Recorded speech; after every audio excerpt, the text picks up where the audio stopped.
Madam, অনেকেরই একটা প্রশ্ন আছে যে তাদের বাড়িতে রাহু কেতুর খুব প্রচন্ড প্রভাব হয় এবং সব কাজ ধ্বংস করে দেয়। তো আজ শাস্ত্র মতে বাড়ি থেকে রাহু কেতু একদম দূর করে দেবার একদম গোপন একটা উপায় আমাদের শেয়ার করুন। রাহু কেতুর এই দোষগুলো আর কিছুই না, এটাকে বাস্তু দোষও বলা যেতে পারে।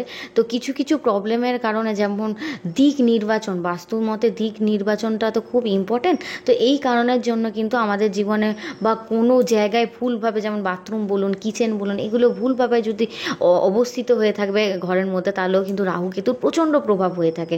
তো সেইগুলোই দূর করার আজকে আমি আপনাদেরকে সব ভিডিওতে বলে দেবো। তো অবশ্যই এই ধরনের ভিডিও যদি আপনারা পেতে চান পরবর্তীকালে, অবশ্যই চ্যানেলটিকে সাবস্ক্রাইব করে আমার সাথে থাকবেন।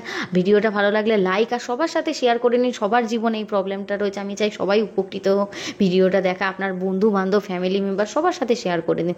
আর অবশ্যই কমেন্টে আপনার এই ধরনের যদি কোনো পার্টিকুলার প্রবলেম থেকে থাকে, কমেন্টে জানাতে ভুলবেন না। আমি অবশ্যই সবার এই প্রবলেমে সলিউশন করার একটু চেষ্টা করব। তো বাস্তু মতে উত্তর পশ্চিম দিকটা কিন্তু রাহুস্থান।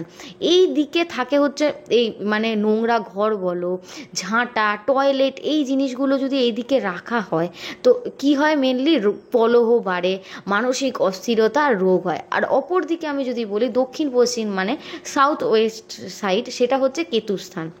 তো এই দিকে বাথরুম বলো বা রান্নাঘর থাকলে কিন্তু এই বংশের যে স্টেবিলিটিটা, সেটা কিন্তু নষ্ট হয়ে যায়। অনেক সময় সন্তান হতে বিলম্ব হয়ে থাকে, নানা রকম অশান্তি, দুর্ঘটনা বিশেষ করে মানুষের জীবনে কিন্তু ঘটতে পারে। তো রাহু কেতুর দোষ থাকলে ঘরে ঘন ঘন জিনিস হারানো হয়, পা কেটে যাওয়া, পায়ে চোট লাগা, মাথায় চোট লাগা, বিয়ে ভাঙার মতো কিন্তু সম্ভাবনা বেড়ে থাকে।